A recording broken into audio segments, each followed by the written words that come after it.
To get us started, we're going to start with just a brief activity to ask, how are you feeling today? To enter your information for this poll, I'm going to put a website link as well as the text link in order to share your response of how you're feeling today. And the poll is active, so I should see some responses coming in shortly.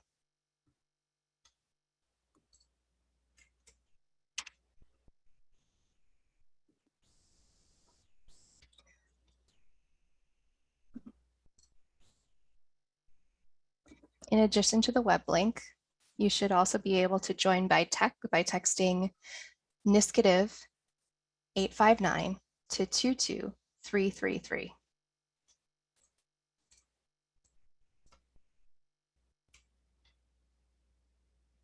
I'm hoping for some help from one of my colleagues to get the hyperlink in there as well again.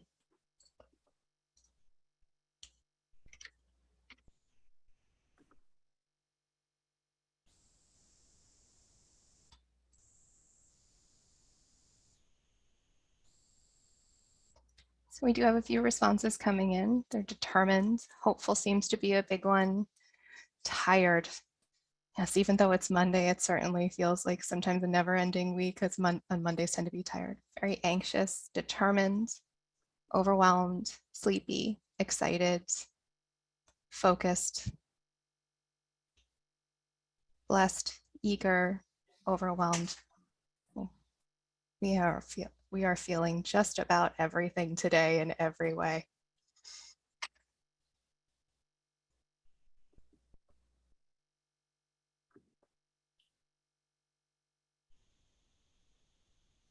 Hopeful seems to be a big one.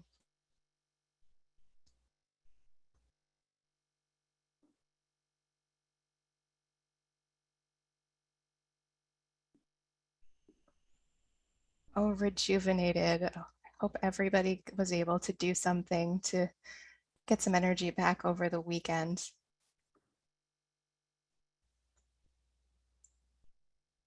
Okay, so it looks like we're slowing down a little bit.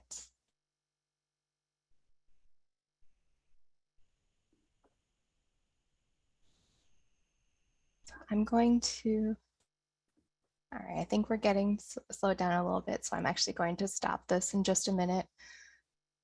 And thank you everyone for participating. That is quite a list. All right, and with that, I'm going to stop my screen share so that Joan Gerhardt can pick it up and we can continue with today's program. I think everyone should be seeing my slides. So I'd like to now introduce Connie Neal, NYSCADV's Executive Director. Great. Good afternoon, everyone. Thank you, Jennifer and Joan, and hello and welcome. Thanks so much for joining our annual membership meeting. We have many people who've joined us this afternoon, and I see that some folks are still joining in. The number of participants, I believe, will continue to grow over the next few minutes. I want to let you know that we have a wide range of domestic violence advocates from numerous programs across the state joining us today. There are also representatives from several state government agencies, including the Office of Children and Family Services, Office of Victim Services, and Division of Criminal Justice Services. Welcome. We also have representatives from allied organizations, universities, the legislature, municipal and county government agencies as well. And we also have some folks joining us from other states. And again, I just want to extend a huge welcome and thank you so much for being with us this afternoon. Our last membership meeting was in March of 2021, and it seems like our lives have changed a lot since then.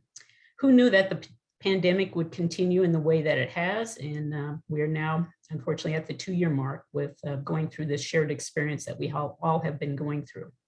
There have been some hard experiences that we've experienced ourselves, as well as our friends, our family, colleagues, people in our communities, and also people around the world.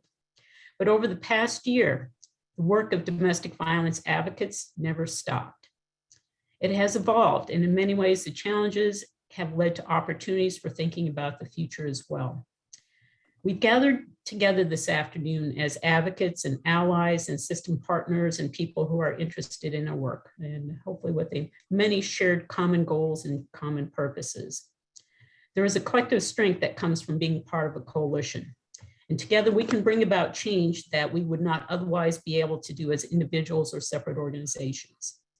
If you are a domestic violence advocacy organization and have not yet renewed your membership with NYSCADV for 2022, I just want to ask you to please consider renewing today. If you have not been a member, please join us. And if you are an allied organization, please join us. We need your support, and we need your voice, and we need your participation. NYSCADV is informed by our member programs, and the needs, issues, and concerns that shape the work that you do shapes the work that we do at NYSCADV. And we elevate those issues on a statewide platform.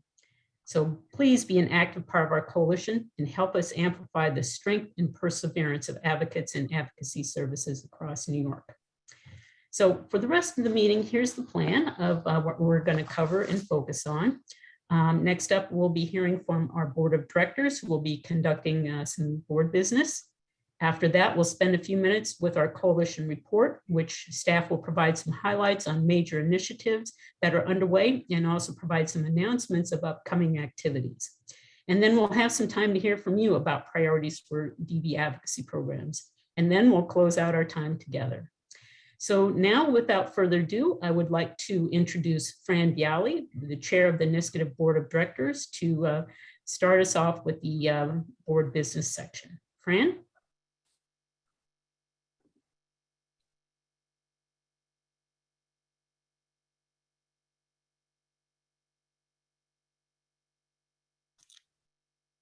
And we're hoping, Fran, that you're able to unmute.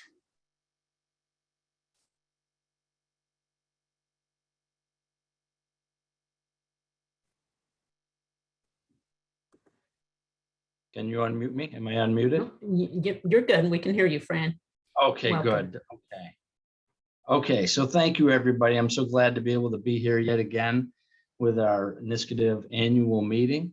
And, you know, for all of us as programs to be able to be here, both to celebrate and again, hear from the coalition and the small and mighty team of all of their accomplishments and forward-looking goals.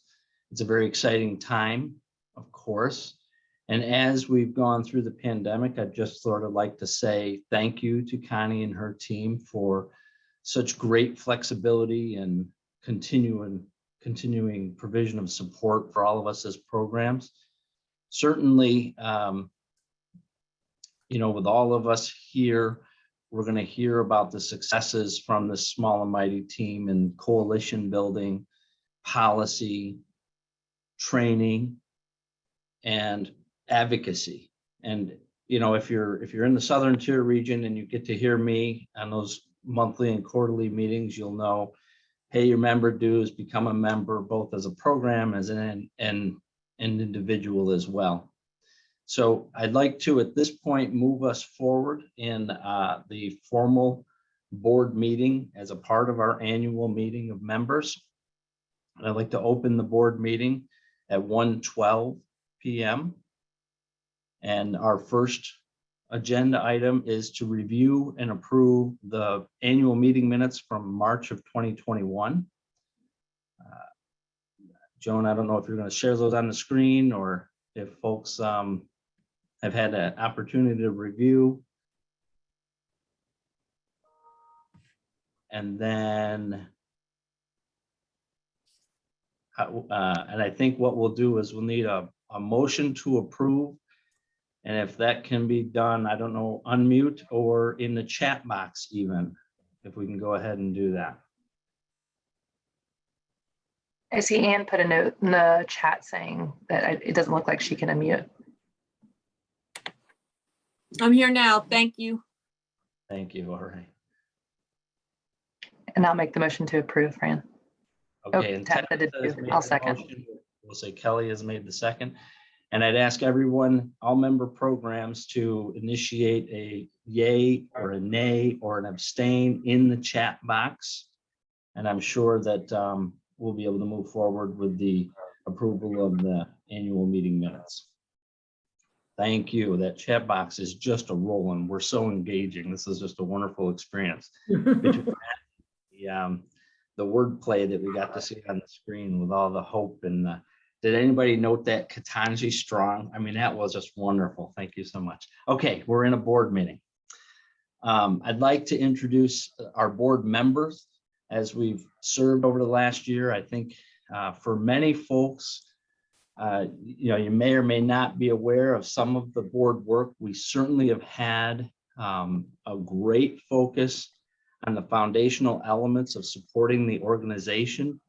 And, in our world, we refer to that as the governance side of the board. And we've certainly done a ton of work over the last year. Some of you may recall last year that we voted on our bylaws. We made some changes to the bylaws and voted on those at our annual meeting. And we recognize some further need to make some changes. We'll present those to you in a year at our next annual meeting. In the short form, though, I'd like to say who our board members are, including officers of the board, both in an outgoing fashion and an incoming fashion.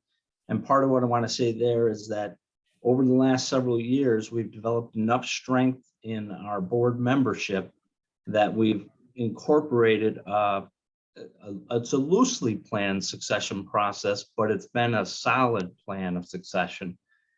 Roughly speaking, when folks join in the executive committee, starting at the secretary role and moving through the treasurer and the vice chair and the chair, and then the chair serving in an ex officio role to support that process as well. We've had great engaged discussions about all of that succession planning, and we're all feeling, well, I will speak for myself. I'm feeling great about our succession planning process, including members of the board that have joined more recently and the activities that they've engaged in that have been, I believe, very helpful to move us forward in all of our processes. So in alphabetical order by last name, of course, I'm Fran Biley, the outgoing chair of the board. I've served my 2+ years in terms of an extension with the pandemic. And I'll now serve as in an ex officio role to support the executive committee for the next term. Amber Brown Rose from Stop Domestic Violence. Kelly Coyne has been serving as our vice chair and is now, as of yesterday's board meeting, elected to serve as our chair. Kelly is with Safe Horizon. Tabitha Dunn at Unity House of Troy. Ann Ellsworth, a fabulous mentor to me as a prior chair of the board. Ann's from the Putnam Northern Westchester Women's Resource Center. Danielle Feebles-King, Katie Fiore, Teray Gregoretti, who has served as our secretary and has now agreed to take on the treasurer role. Steve Grimes, Kellyanne Costio-Laird, Kate Krug, Lucia Riviecchio. Oh, I'm sorry. Kate has been our treasurer and Kate will be our vice chair. Lucia Riviecchio, Allison Ross, and Joanne Sorokin. Joanne has agreed to step into the board secretary role, and she's already shown great promise in some of her committee chair work, particularly in the governance committee. So we're very excited about our existing board, and we are excited to be able to move forward in this next year with our processes. At this point, I would like to call on Kate to give us a brief overview of our financial report for the board. Hopefully Kate's ready to go. And I think there might be a delay with Kate joining us, unfortunately, and I don't see her yet in the list of participants. So I'm wondering if you might be able to touch on. She's on, she's just muted. Oh, okay. All right, great. Kate, you made it. Thank you. Thanks, Kelly. And while we're working on getting Kate unmuted and ready to go, I'll introduce that Teray Gregoretti will be discussing board recruitment as the chair of the nomination committee after Kate. And then we'll move to our incoming chair, Kelly Coyne, to consider old business and entertain new business for this meeting. And then Kelly will close and share her perspectives as the incoming chair. Do we have Kate all set?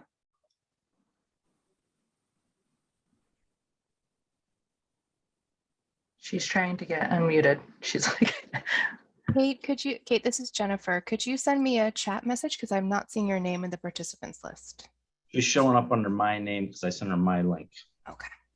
I'm just seeing that. Yeah. oh, she's the other Fran. Oh, that's why I couldn't see you, Fran. Got it. Hello, everyone. Thank you for the help as I frantically yelled out, I'm here, I'm here. Thank you. So if you could go to the next screen for the financial report. Thank you so much. So as you see, our most recent fiscal year ended on September 30th, 2021. NYSCADV's assets were at 822,000 with our liabilities at 131,000. Our revenue is at 1.1 million with our expenses just below that. In 2021, the pandemic continued to impact NYSCADV's member programs and membership, but we're happy to report that as of September 30th, NYSCADV, and many of you in this room represent this number, has 58 member programs. This is a very quick report, but I just wanted to thank you all for all of your support over this past year and really looking forward to the future of NYSCADV. Thank you, Kate. And Teray, can you move us forward to the board recruitment? Hi.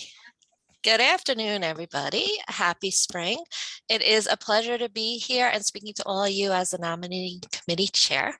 I have been a board member of NYSCADV for I think it's about 6 years now, and I just really continue to be fueled and invigorated by being a board member and being able to support NYSCADV and being able to support survivors outside of, in addition to the work that I currently do in my full-time job. So I want to pass that fuel and invigoration on to all of you and encourage you all to consider supporting NYSCADV by becoming a board member. It's a great opportunity. It's a great networking opportunity, learning experience, and it's just a great way to support an agency that's doing so much to help all the work that we do. So we are actually required to be 51% member agency, 51% of our members to be part of a member program agency. So which is in part why we do reach out to all of you. So again, I really encourage you all to consider. There is a link that was just added to our chat. If you go on that link, there's a fillable application, and there's also a link you could click on that will give you the job description, which kind of outlines what's expected of a board and what some of the requirements are and the time commitment is. So whether it be you who's interested, or if you know somebody in your networks who might be interested in supporting NYSCADV as a board member, maybe somebody who is great in fundraising development, which is something that we're really looking to hope to expand upon as a board, somebody who has access to donors, private and group and larger donors, certainly is something that we could always use more of, and other expertise. I meant just the link you see, the fillable application, and that in of itself was a challenge to put together. So we need people with all sorts of expertise and skills that can help the board. If you have questions, I'm glad to be a resource and speak to you on behalf of that. So just want to encourage everybody, give it some thought. Don't be shy. We're a friendly group. We're a welcoming group. And a lot of us are learning as we grow, learning as we go as well. So if that's what's holding you back, don't let it hold you back. Just go for it. Perfect. All Thank right. you, Teray. You're welcome. Awesome. So reach out to Teray or Connie to join the board. Kelly, can you, I feel like I need to hand over a torch in a formal ceremonial way, but here it is. How are you doing, Kelly? Hey, no, what is this afternoon? Good afternoon, everyone. Can everyone hear? Awesome. Yes. All right. Here I am. I appreciate everybody in the support of the mute button being the Time Magazine Person of the Year. I fully believe that it deserves it. So welcome to everyone. I'm excited for this to be my first formal act as the new NYSCADV chair. So the first thing I'll do is see, I don't believe we have any old business we need to finish up, but I'll pause just for a second to see if there's any old business that anyone wants to raise.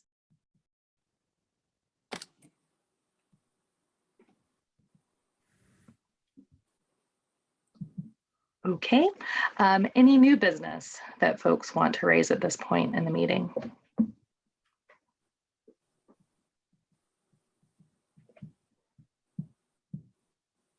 All right, I don't see anything in the chat or hear anyone say anything else. So at this point, I'm looking for a motion to formally close the business part of the annual meeting at 1:25. Can I get a motion for that? I'll make a motion. This That is sounded Ann. like me. Yeah, it's Ann's always making that motion. I appreciate it. Can I get a second? So moved. This is Fran. All right, then we'll call the meeting closed at right now. Thank you all very much for that, getting through that part with us. And just before we transition back over to the coalition, just wanted to take a moment to say how much I'm looking forward to serving in this role over the next year or two. That I know many of you from doing this work across the state for the last, 9 years now, which is shocking to me. I've been on the NYSCADV board for 7 years. Because I went to a meeting and somebody said, you should do it. And 7 years later, I'm the board chair. You're welcome, Kate. I did the exact same thing to Kate Krug at a meeting. And so we really do hope you will come and join us. I was reflecting on, this is my 21st year working in and around the issues surrounding domestic violence. And so it feels, I keep wondering how it's possible that I've been doing this long, since I'm 14. And really looking forward to sort of take the expertise that I've learned from working directly alongside of advocates, alongside of survivors, alongside our government partners, and helping to really make sure that NYSCADV is in good shape. I think many of you have heard us, but 7 years ago when I joined the board, we were looking, NYSCADV, the board of directors were like very involved in the programming, the day-to-day of what's happening. And we've been really intentional over the last 7 years to get ourselves into a governance role, that our job is to make sure that the financials are strong, that the agency is meeting its mission. And our mission is to serve all of you, our member programs, who ultimately serve the survivors and children across our state. So the board is here, we're actively engaged, and we're really looking forward to having a bigger, stronger coalition help meet the needs of all New Yorkers here. So excited to be here in this role and really looking forward to the rest of the meeting. So with that, I will turn it over to you, Connie. Great. Thank you so much, Kelly. Thank you, Fran, for your service as board chair. And you're not off the hook yet as the ex officio, and really do appreciate all your work and your service with the board over the years. And to board members that are moving into new roles, I'm really excited to see the work ahead of us as well. So again, I want to now shift gears to focus on our State of the Coalition report. At NYSCADV, we have a great group of team members, and I really want to shout out Keegan, Lorian, Jennifer, Joan, Brittany, Shelley, Abby, and Gina for some great work that they're doing. There's some exciting announcements and some exciting information coming up. So without further ado, I'd like to hand off to Gina Petty, NYSCADV's Deputy Director, for the next segment of our report. Gina? Thank you, Connie. Hi, everyone. It's nice to see you this afternoon. I'm going to be talking about our strategic plan. So you can go to the next slide, Joan. Thank you. In 2020, NYSCADV board and staff identified our key priority goals to guide our organizational work for the next several years. The goals are focused on addressing racial and social justice issues and strengthening our diversity, equity, and inclusion work, shoring up our organizational infrastructure, working to diversify our non-governmental funding, expanding our statewide leadership role, and strengthening the coalition. Our strategic goals and capacity building efforts are all being carried out within the framework to ultimately increase our ability to support the work of domestic violence service providers and advocacy programs across the state. So after we worked to operationalize the plan and develop specific tactics to help us reach these goals, we are happy to share updates today about our progress and share some key highlights about what we have achieved to date. So we will be going through all of our strategic goals as this part of the presentation, and then we'll have a few minutes to address any questions that may come up in our report. Next slide, please. This goal is focused on racial and social justice and our diversity, equity, and inclusion work. Our NYSCADV staff and board team felt that it was imperative to have this goal be embedded into all of our organizational work, including all of our foundational policies, practices, protocols, and procedures, as well as our external work and our programming. To that end, we have begun working with Tangible Development to support us in this initiative. Tangible Development is a team of diversity, equity, and inclusion experts and inclusion strategists. They have worked with other state domestic violence coalitions in similar projects as well, but we are lucky that they are actually local to the Capital District, and they're located right in nearby our office. So I'm lucky to be working with them. The initial scope, oh, sorry, you can move to the next slide. Oh, no, I'm sorry. Sorry, I got stuck. Okay, sorry. The initial scope of the work with Tangible Development is focused on activities that will help us assess our internal processes, policies, and practices. Stakeholder feedback is critical in this process, so please do be on the lookout for more information and updates as we make progress with this in the near future. The Tangible Development team will equip our NYSCADV team with capacity building support, as well as help lead us in forming a diversity, equity, and inclusion committee at NYSCADV. The work for the next several months will be focused largely on the activities here on the slide. And then we will receive recommendations for next steps and set goals for future iterations of this work.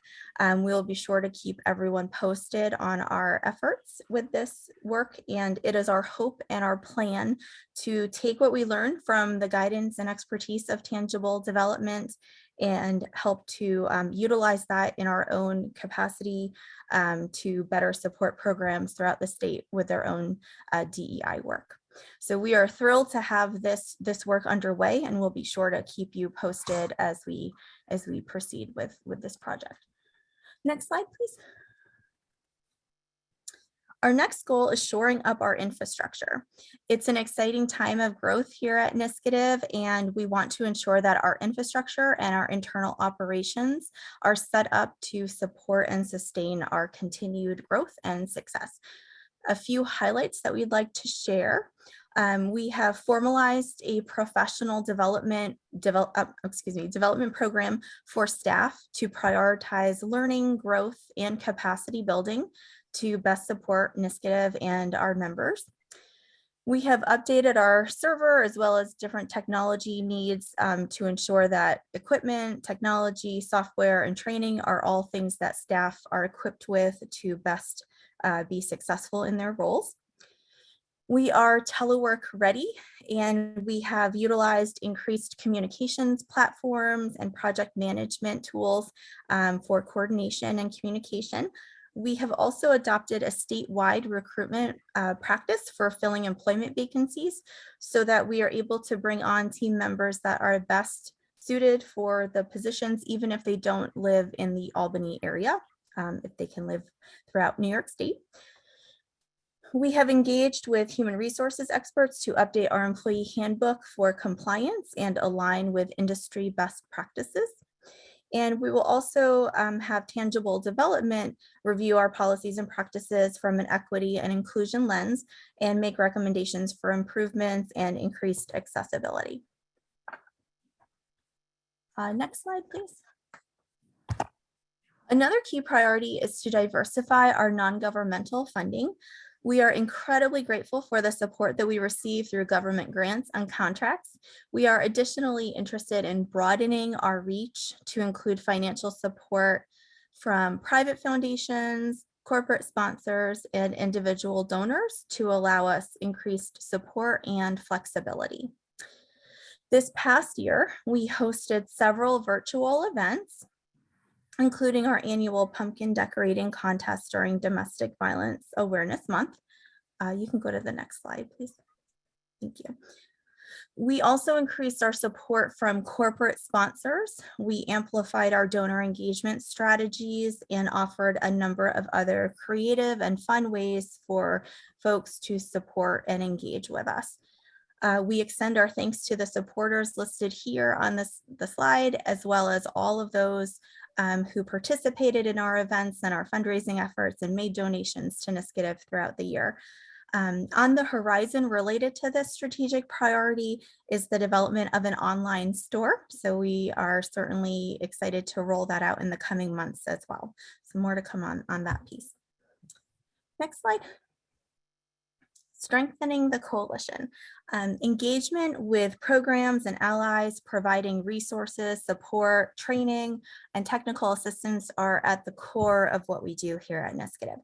And in this next section, you'll hear from members of our team with updates on various technical assistance and training work, as well as our Regional Advisory Council, Economic Justice Project, and primary prevention work. To kick this section off, I'd like to introduce Abby Murat to get us started. Thank you, Gina. Hello, everyone. Happy Monday. My name is Abigail Murat, also known as Abby. I am one of the training and capacity building coordinators here at NYSCADV. And we're pleased to share that in 2021, NYSCADV conducted 46 virtual trainings, listening sessions, and learning exchange. We were able to train over 3,000 advocates and allies across the state, nation, and internationally. And NYSCADV was able to provide technical assistance to more than 200 advocates on various topics. Next slide, please. Within this slide and two more slides, we are going to feature the training topics and also technical assistance topics that were able to support our DV programs and their staff and allies. I just want to highlight a couple of them on the screen. If we were in person, I would have a Vanna White moment. Some of the topical areas for training was confidentiality, career empowerment, budget advocacy. Next slide, please. And on this slide, I want to highlight the intro to DV advocacy, domestic violence advocacy. Our next slide, please. Now, this is our slide where we get to feature our 2021 technical assistants. And these are technical assistants where we collaborated with, like I said, member programs, allies, and also staff as it relates to all of these topical areas that impact the work that we are doing within New York State and across the country. Now, next slide, please.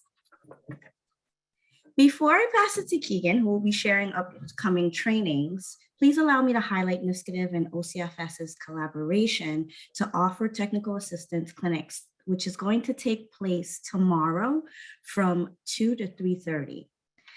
We are going to be joined by NNEDV, the National Network in Domestic Violence, their capacity technical assistance team, who will share tips, guidance, specifically to commonly asked questions, including workforce expansion, capacity building, federal guidelines for allowables, reasonable and allocable costs, and implementing staff salaries in compliance to grant guidance. Now, there's a couple opportunities that you'll have that you see on your screen. So the initial, like I said, is March 22nd. You'll also have an opportunity to participate in the best practice and implementation webinar, which will occur March 28th from 2 to 3:30. There will also be some cost allocation principle consultation services, which are going to be 1-hour appointments, and they're scheduled to the times and dates below. So if you're interested and would find this beneficial, please feel free to register.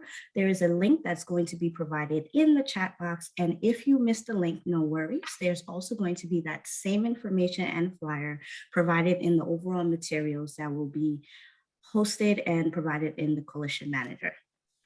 Keegan? Abby, thank you so much. And for those who are looking for the links to register for the technical assistance clinics, please use the second link that I just posted. The first link I will talk about right now. So Abby was kind enough to discuss what NYSCADV has provided in terms of training and technical assistance in 2021. And what I would like to do just for the next couple minutes is to talk about the future of NYSCADV training, specifically a major project that we're working on. So we, over the years, even before the year that I've been at NYSCADV, we've had requests from providers to offer a foundational training that would support domestic violence advocates and managers. We started offering Intro to Domestic Violence Advocacy, as Abby talked about. That's a training that Abby and I have offered 3 times in the last year, and we'll be offering again this week. We felt like that's met an immediate need as folks are dealing with turnover and dealing with onboarding issues, but we really want to expand that training to meet a greater need now. So what we will be developing and offering in the summer is a core competency training series for domestic violence advocates. Like I said, it's in development now, and we'll be offering this cohort training series later in the summer. Next slide. So this is really one of the most comprehensive training initiatives that NYSCADV has taken on and that we will offer. To give you an idea of what it's going to look like, it will be 12 sessions of training modules.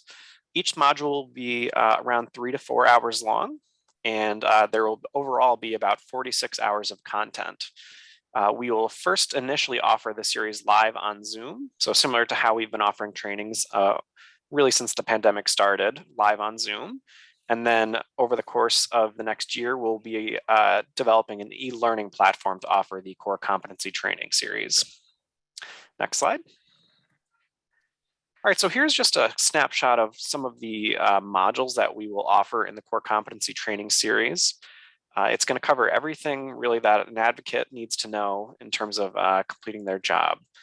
So you can see anything from knowing about prevention to understanding family court systems, looking at the history of domestic violence, the domestic violence movement, talking about self-care. We recognize that young advocates or new advocates may not know how to develop self-care plans and strategies so that they can prevent burnout. So we would talk about that, technology safety, the role of the advocate. And these are just the sessions that we've developed thus far, but we really want to engage with domestic violence service providers over the next few months to really understand what their needs are so that we can tailor this training to what exactly you're looking for. Next slide. So my final slide here, just want to confirm for you that phase 1 of our training series will be offered for approximately 6 months live on Zoom. Folks will be able to register for that and attend live. Any one of the 12 training sessions. We would love for people to complete all 12 sessions so that they can get a complete certificate.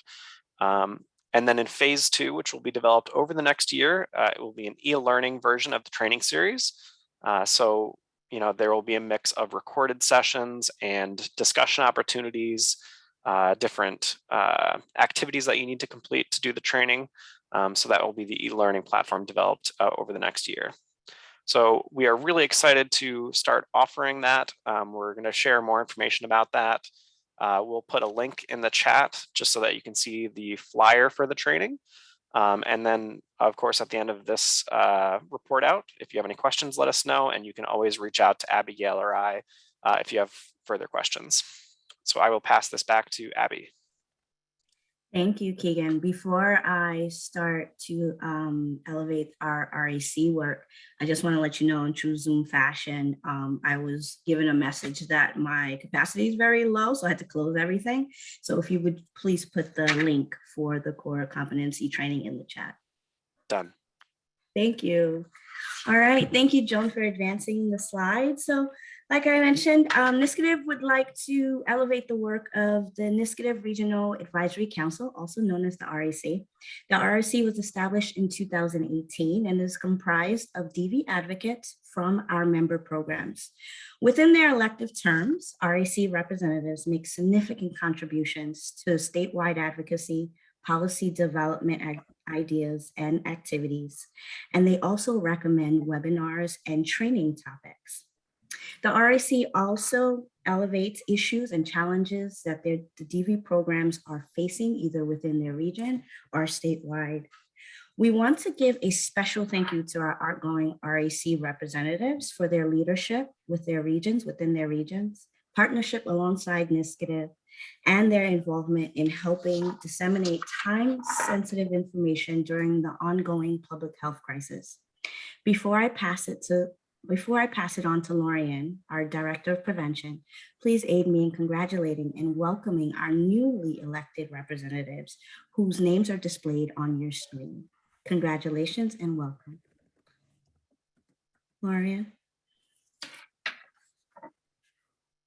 Hey, good afternoon, everyone. Thank you, Abby, and thank you all for joining us so that we can share with you and also hear from you. I'll just share a few highlights from the previous year's prevention activities with a taste of what's to come in the upcoming months. In keeping with our tradition that this project, like all of NYSCADV's projects, be informed by advocates, we've been able to increase the frequency of listening sessions and learning exchanges for folks who are focusing on prevention strategies. And we've just really been fortunate to have more opportunities to come together and discuss the unique challenges that prevention educators are experiencing right now. And we're proud that we've been able to do that with increased partnership with the New York State Coalition Against Sexual Assault to include the rape crisis programs.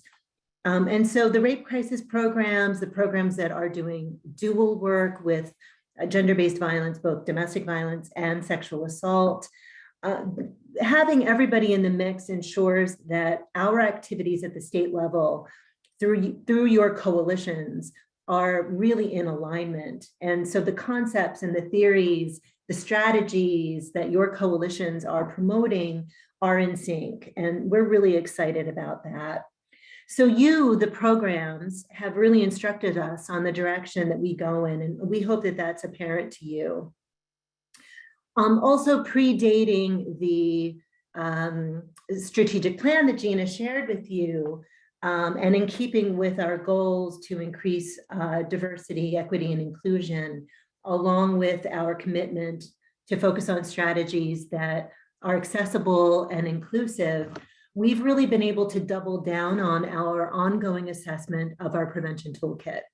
And so we are looking at resources that really help for us to connect the dots between domestic violence and sexual assault, all forms of gender-based violence, all forms of oppression, all things that lead to health disparities, and to promote strategies that increase health and wellness and safety in our communities. And so we've been, as I said, doubling down on our assessment with the tools that we promote through that online prevention toolkit, which will result in not necessarily an overhaul, but in a streamlining of those resources that we are curating in this ongoing way, making sure that we're assessing for utility, that the prevention educators who are our primary audience for those tools find it useful, find it navigable, along with the general public. We're also expanding our engaging men strategies. That is a priority that our statewide prevention consortium has supported and agreed on. And so we're always looking at our engagement strategies through a lens of also inclusion. So we're looking at our Because We're Dads campaign, always looking at improving the kinds of ways that we're bringing fathers and father figures together, mentors and coaches and teachers, to engage with youth in their sphere of influence and other adults in their sphere of influence. Our back to school toolkit is a work in progress. Your feedback is always welcome, along with parent conversation starters that we've been offering and making sure that those are accessible in sort of a campaign downloadable fashion or uploadable fashion on our online toolkit. Next slide, please. And I'll just follow up and sort of finish up by talking about our 7th Annual Prevention Summit. We're so pleased to be able to bring local and statewide and national prevention experts together, along with prevention educators all over the state of New York, to reflect on what we've been doing for the past 10, 15, 20 years in terms of the practices that are designed to stop gender-based violence from happening in the first place. And so we're reflecting on how are we engaging youth? Is that working? How are we engaging parents? Are we bringing them to the table to reinforce the messages that all of us are sending? And also on our traditional community organizing methods, are they working? What do we need to do to to update that, to revise that, to make what we're doing better? So priorities are always, does it prevent domestic violence from happening in the first place? But also, is it acknowledging the social justice aspects of our work and making sure that we're addressing racial and social justice in all that we do? So stay tuned for that. As I said, not an overhaul, but those tweaks to our prevention online toolkit. And if you are not part of our prevention community across the state, please, please, please sign up to be on that. Thank you so much. And I'm going to hand it back to Gina. Thank you, Lorian. Another critical topic that we have focused our efforts on is the economic empowerment of survivors. For the 3rd year, NYSCADV has received a grant from the Allstate Foundation to implement our economic empowerment project. We are very grateful for the opportunity to work closely with the Allstate Foundation and NNEDV and expand our work in this area. We are able to provide 3 subgrants to 3 New York programs offering innovative and responsive programming to survivors focused on areas of financial education, job training and readiness, credit building, and match savings programs. We are also able to provide training to advocates throughout the state of New York on the Allstate Foundation's Moving Ahead curriculum. We invite you to mark your calendars. We're going to be hosting this curriculum training for advocates during the month of April, a series of 4 Thursdays. The link will be in the chat box to register. We hope that you'll join us. If you're interested in learning more about the curriculum, how to use it in your work with survivors and within your agencies. So as you can see, we work very hard to host a robust offering of training and technical assistance opportunities. In order to make these activities streamlined and easily accessible and organized, we utilize the Coalition Manager platform. I'd like to invite my colleague Jennifer to share more about this platform with you all. Thank you, Gina. Hi, everybody again.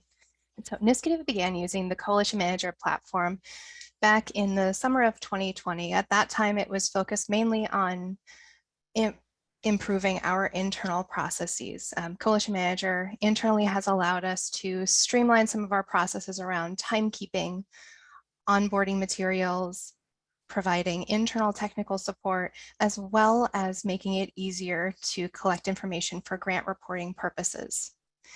We began launching our more public side of involvement in the website of Coalition Manager back in the fall of 2021. Since you registered for today's training, you're familiar with what that registration portal looks like within Coalition Manager.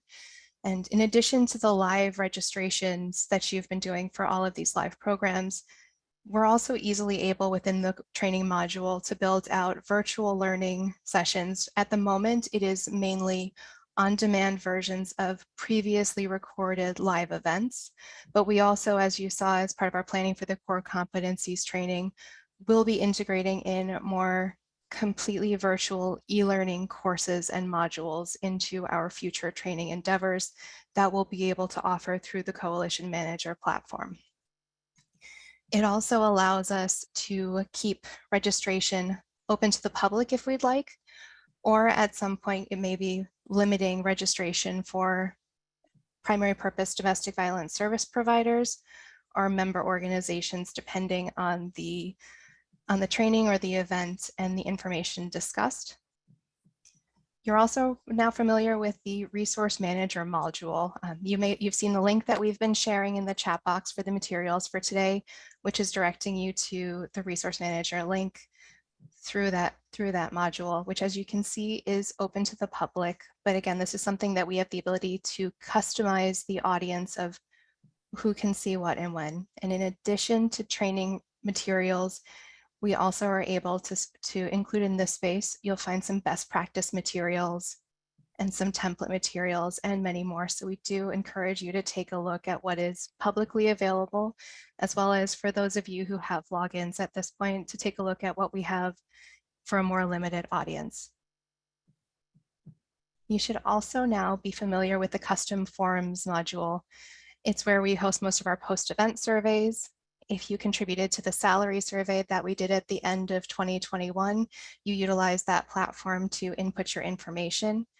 We also most recently used it for the Regional Advisory Council applications and voting process. And one of the bigger features that we're really excited about is the access of the public directory feature. Many of the programs, we began implementing a process to update all program listings so that we can better upgrade our program directory on our current website.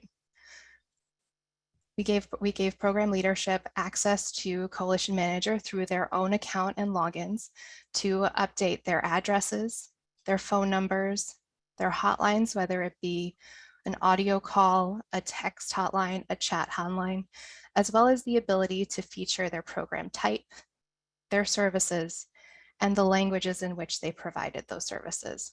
And what that's going to lead to is a public directory that will be searchable for the general public and any survivor that is searching for a specific program, whether it be by city or town, the county, the program type as a residential or a non-residential facility, a specific program service, such as, for example, if someone were seeking legal advocacy, as well as the ability to search the directory for a specific program language.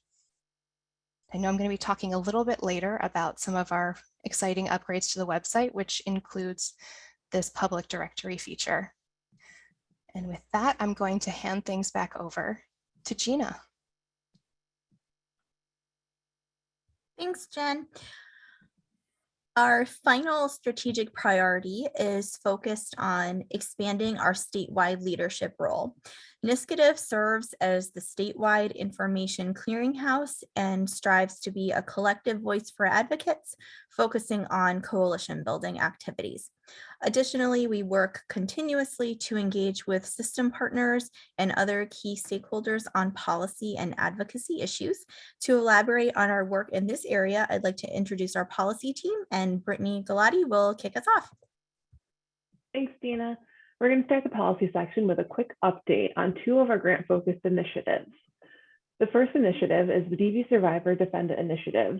This really centers our work with survivors who are incarcerated or justice involved. The goal of the initiative is to establish and strengthen relationships between advocates, criminal justice system staff, and coordinated community response teams, reducing pathways into the criminal justice system for survivors of domestic violence. Furthermore, the initiative aims to enhance delivery of services for survivors at arrest, during trial, while incarcerated, and upon re-entry into local communities. This work includes uplifting and supporting the Domestic Violence Survivors Justice Act, including core education, best practices, and peer-to-peer learning opportunities. It includes convening a work group of survivors who are criminalized to inform and advise in this work. It provides justice-involved survivors with letters of support, amici briefs, and petitions. And finally, works to improve conditions and opportunities for incarcerated survivors. Next slide. The second is our improving outcomes for DV survivors in court. The goal of this initiative is to establish and build relationships between NYSCADV, DV advocates, attorneys, judges, and court personnel across the state. A few key components include raising awareness and identifying challenges, developing robust policy initiatives to address issues from an anti-oppression and intersectional framework, enhancing safety of survivors and their children throughout every step of court proceedings, and convening both a statewide survivor network to inform and advise our work, as well as an expert witness project to support the provision of expert testimony. With that, I'm going to pass the mic to Joan Gerhardt. Thank you, Brittany. Hello, everyone. I'm Joan Gerhardt, the Director of Public Policy and Advocacy. And just a short while ago, it occurred to me, I started at NYSCADV 4 years ago on the day of the 2018 annual meeting. So it's funny for me to have remembered that. But anyway, I don't have time, unfortunately, to go through all of the work of the policy team with respect to the budget and legislative work and regulatory work. But we did pull out a few highlights that I wanted to make you all aware of. If you weren't already, this slide shows our budget requests, at least on the appropriation side, for this year's budget, which will be finalized on April 1st or thereabouts. And really our largest priority with respect to the budget appropriations relates to the VOCA shortfall, which unfortunately is a result of significant declines in the amount of federal funding coming into New York. So we, along with many of you, have been working very hard to advocate with the governor and the legislature to ask for $25 million to cover the shortfall. We believe progress is being made. Of course, we can't count our chickens until we see that final budget. So we're still working really hard to ensure that there is money available to OVS so that no one has to experience cuts in grants in this next cycle of awards that OVS will be issuing soon. Other budget requests, we continue to appeal to the state to increase the funding available specifically for non-residential domestic violence services. That's a set aside of the TANF funding that we'd like to see at $6 million. As well as maintenance of additional funding to OCFS for them to conduct a pilot project of funding models where we could really transition our per diem reimbursement model system into something that works better, is more efficient, and certainly doesn't cause negative impacts to any programs with respect to funding. There was also an Article 7 proposal in this year's executive budget that relates to a 40-hour training mandate for domestic violence advocates, as well as creation of a training institute at OPDV. We conducted a number of forums and listening sessions with advocates statewide to talk through this proposal. And based on the feedback that we received and some collaboration we had with our sister coalitions, NYSCASA and Seven Dancers, we developed a joint statement that was provided to the governor and legislature, highlighting several concerns about the proposal. And we've asked the Assembly and Senate to omit the proposal as well as an accompanying appropriation for that training institute from their one House budget bills, which they in fact did. Of course, there is still a potential that this proposal does end up in the final budget. So we continue to educate and elevate awareness about this proposal to the legislature and the governor's office, because we'd like some additional time to collaborate with OPDV and the governor's office to really make a training, if there's going to be a training certification proposal, that it works for everyone and makes the most sense. So once the budget is approved, we're going to pivot to our legislative priorities. We have a list of about 15 to 20 bills or so on our website. I encourage you to go take a look if you're interested on the bills that we're prioritizing this year. This is just 4 of them that I chose to highlight for you today. We're working very hard on the Adult Survivor Act, which I like to think of as take 2 of the Child Victims Act, which passed last year. We continue to advocate for a K through 12 sex education, healthy relationships curriculum, as well as working to expand eligibility for VOCA compensation funds for victims. There's a great bill out that we're working with a stakeholder coalition to advance, so excited about that. And we're continuing to work hard to improve outcomes for domestic violence survivors and their children in family court. There's a number of bills that we're working on. If you're interested in any of that, take a look at our website or contact me or Brittany. Happy to talk more to you about those efforts. And I did want to just throw out there a save the date for all of you who have supported our Day of Action in the past. We have decided to make the event virtual this year, so it will be on April 26th virtually. We will begin with a morning program. We are already lining up some of our legislative leaders to join us, and I hope all of you can be there and attend. And just a real quick note on some federal priorities. Great news coming out of last week with the president's signature on the VAWA Reauthorization Act, which was embedded in a larger omnibus appropriations bill. So that's really great news to have VAWA reauthorized. And we also, it's some months ago now, but with respect to 2021 and 2022, we also got the president's signature on the VOCA fix legislation, which will dramatically increase deposits into the Federal Crime Victims Fund.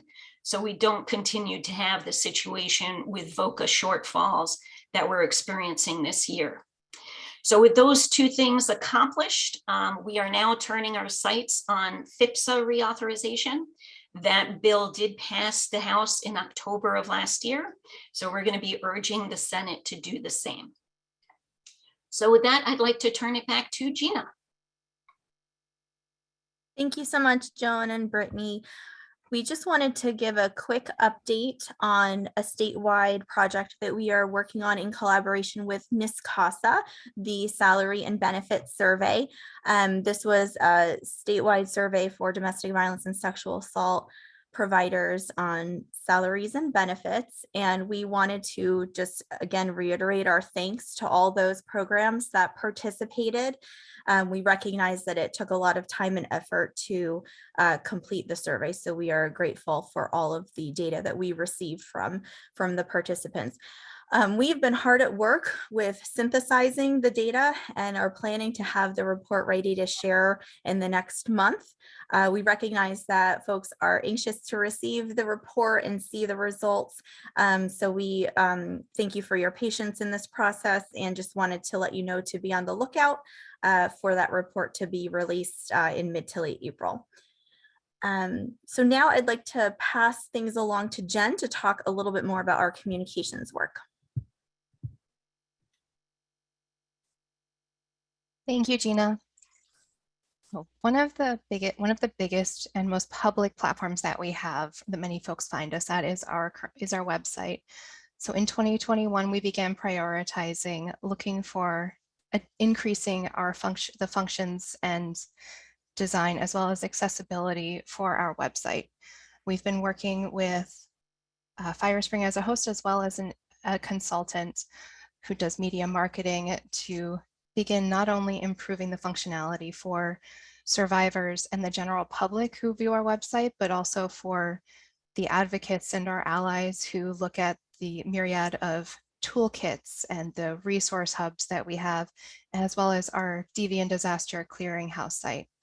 So we're hoping to be very shortly launching our new website, which will feature a lot of improved functions and a clearer version to find and access all of the materials And as I mentioned a little bit earlier with Coalition Manager, we're also going to be updating our program directory to include a link to that the searchable version of our directory of DV programs, as well as a clickable map.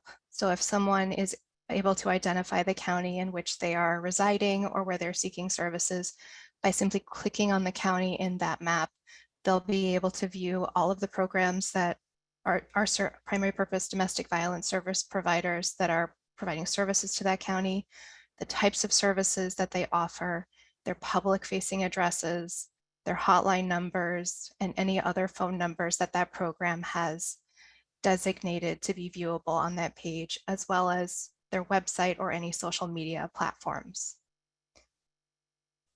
Next slide, please. So I know we've gone over a lot of events and activities and everything that the NYSCADV staff have been up to this year. So we also just launched our annual report today.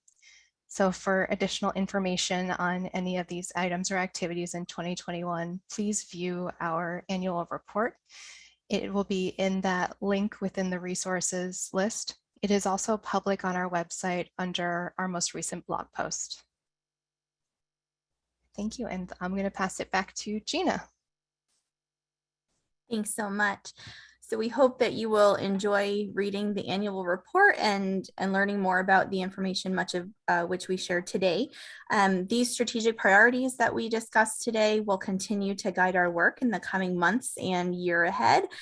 There will also be more stakeholder engagement as we move forward with our different initiatives. So we will be sure to provide regular updates and engagement with those. But we thank you for your support of our work and your collaboration. And we are very grateful for everyone's involvement and support of NYSCADV. I don't believe that there are questions that have come into the chat that we have not yet addressed in the chat, but if anyone has additional questions, please feel welcome to place them in the chat, and we can provide some additional information or answers. And you can continue to post them in the chat, and we can always circle back and answer them as we continue with our program as well. But perhaps my colleagues can correct me if I'm wrong, but I don't believe that we have any pending questions, except is there a cost to the 40-hour training? Yes, Keegan. Yep, no, a couple people have asked that, so we just wanted programs to know that there's going to be no cost to the core competencies training series. This is a service that we're providing to programs. It's a critical ask by programs, so we want to offer it at no cost. A couple other questions have come in about the training, both direct to me and also in the chat that everyone can see. And we just want you to know that we are open to hearing about any priorities you have for training topics. So you can feel free to email myself or Abigail anytime. I'll put my email in the chat. And we really want to engage programs on how they want to see this training roll out and what we'll cover in the training. Great, thank you, Keegan.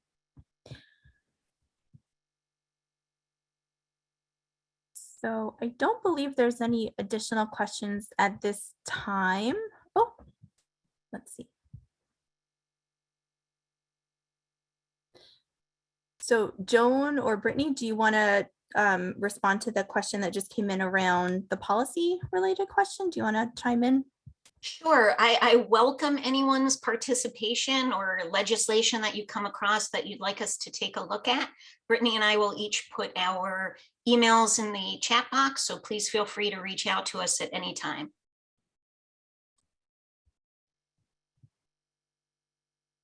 Great, thank you.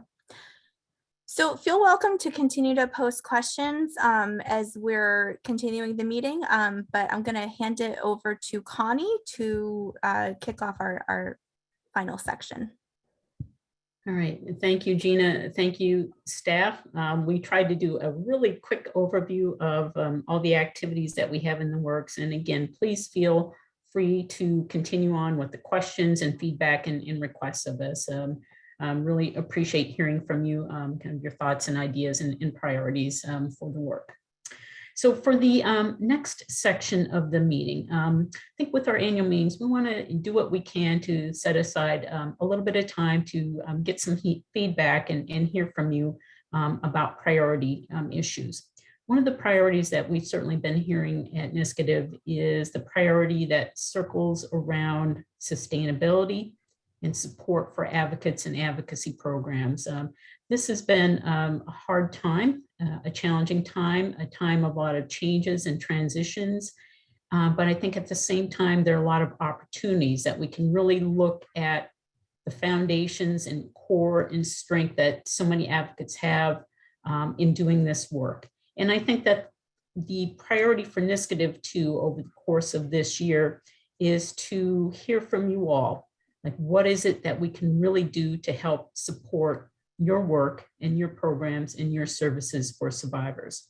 So what I want to do is ask you to think about 3 different questions, and feel free to put some notes in the chat box of how you might respond to these questions. For advocates, first off, the question that comes to mind is, what brings you to this work? Why do you do this work? What brings you to this work in the first place? If you could advance to the next slide, thanks. So there's maybe a reason or several reasons why that really pulls you into this work. And for many people, it feels like it could be a simple response or a simple reaction. For others, there are many kind of moving parts and many aspects of why someone is an advocate and why they want to do this work and why they want to have this role in their community and in their program. So what comes to mind? So for some people, they've been survivors before. For others, they believe in things like justice. For others, they want to help people. For others, they want to bring out some positive change. For others, they want to do what they can to help stop and prevent violence and abuse. So any comments that you might have, anything that comes to mind, feel free to raise your hand, weigh in, or if you'd like to send a message to NYSCADV staff privately, we can also provide that information to everyone as well.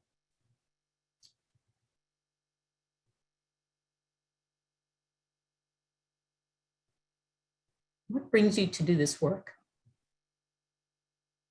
Folks can feel free to put this in the chat. You can use the raise your hand feature and the reactions button below. If you'd like something to be read out anonymously, feel free to send it to myself or Connie, and we can read it out anonymously.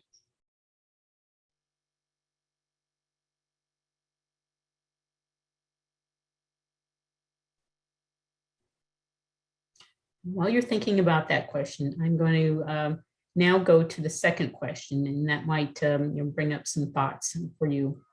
So you kind of take a step back to what's in front of you on your to-do list today, or the work that you have, the meetings that you have, the survivors that you're going to be talking with them as soon as our meeting is over. Like, what do you need to stay in this work? So what brings you to the work, and what do you need to stay in the work?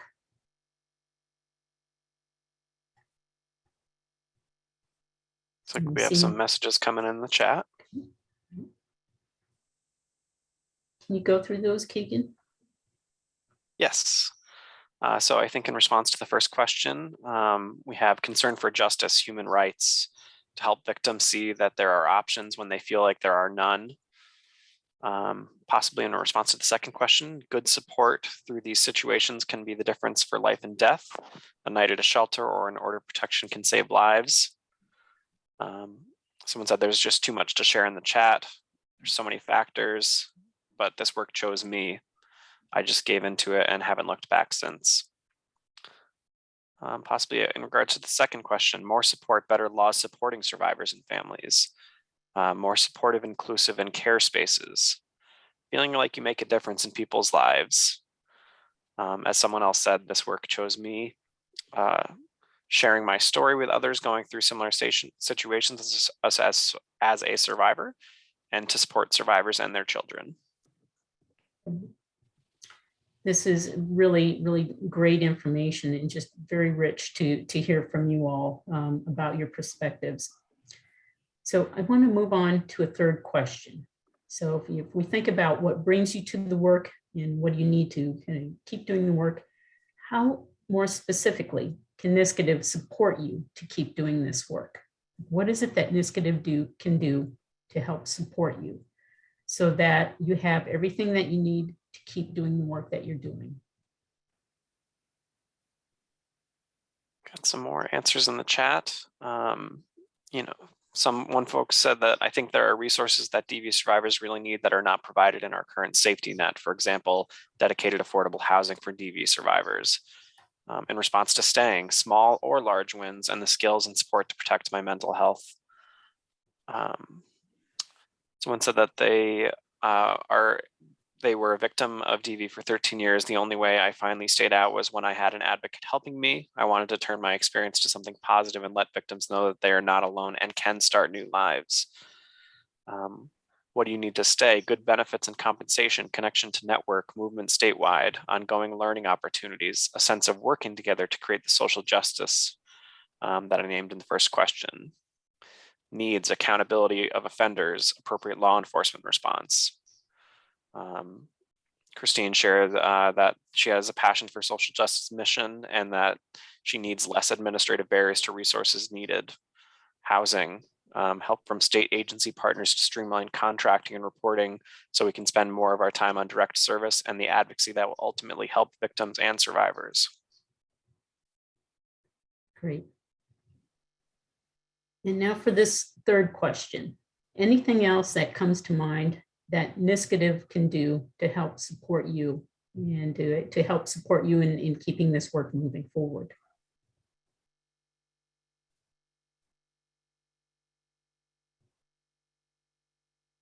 We have streamlining contracts, so maybe some advocacy with state partners around that, quicker vouchers paid, absolutely. Keeping the training and legislative advocacy coming, we rely on NYSCADV. Thank you, Amy. Keeping doing what you're doing, you're a tremendous resource. Thank you, Randy. Continue the opportunities to work together across the state towards social justice. Someone echoed streamlining contracts. Absolutely, we hear that often. These are really great points in responses that you're adding in. And what I want to say to you all is please, as other thoughts occur to you, we want to continue to collect and gather this information from you. Because when we hear from advocates, when we hear from advocacy programs, again, it really helps us put a spotlight on what you need and what you need to do the work that you're doing day in and day out with survivors across the state. So it really is critical. And I'm hoping that there's also some shared experiences and perspectives too that come up, that there are others maybe in another program or another part of the state that shares the same perspectives and same point of view in this work that you have. So keep going with those comments and feedback, and NYSCADV will continue after the meeting is wrapped up to ask you if there are any other thoughts that you have regarding these questions. So now, kind of keeping an eye on time, I want to move on to the next segment of our program and shift gears a little bit and do a handoff to Abby for the next section. Thank you, Connie. So it is self-care time. Someone had put in the chat, one of the things that they need is self-care. So while Jen is, oh, Jen, you're super quick. We're going to go back to Poll Everywhere. Now, this is what we're going to do. Now, here's the question. What are you going to do for self-care tonight? Now, if you notice that self-care has a hashtag.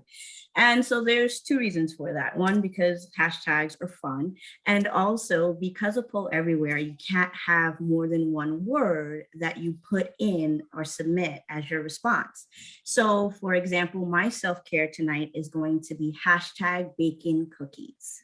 Right? So whatever your self-care is going to be tonight, whatever it's going to be for the week, or anything that is part of your protective toolbar that really keeps you together and keeps you motivated in the amazing work that you all do every day, feel free to go on over to Poll Everywhere, enter the NYSCADV ID, and start to share. What are your self-care? I'm also going to invite our NYSCADV team to also put their self-care hashtags in there as well. We'll give you all a few minutes. Oh, wow, there's a lot. Hashtag face mask, yes. Hashtag stretch, hashtag not cooking, that is a good one. Hashtag walking outside, I did that this morning. Hashtag getting good sleep, always a thing. All right, this is going fast.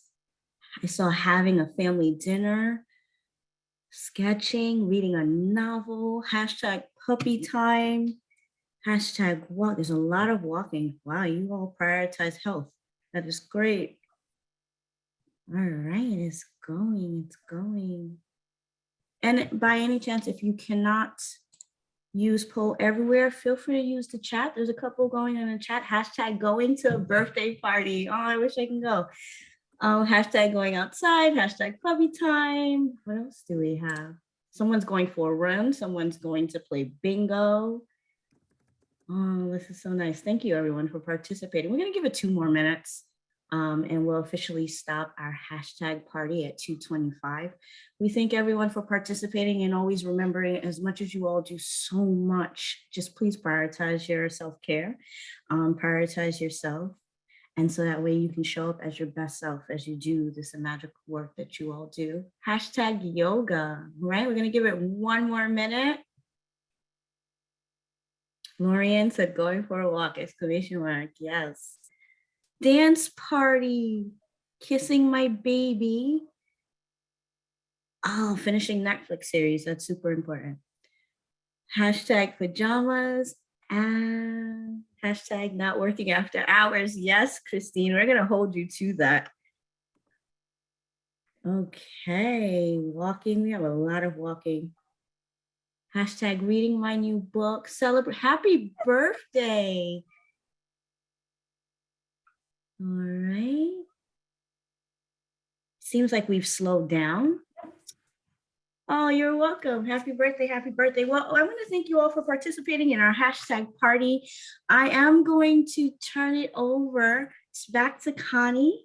And once again, thank you. And please prioritize your self-care as much as you prioritize this work that you all do every day. Connie?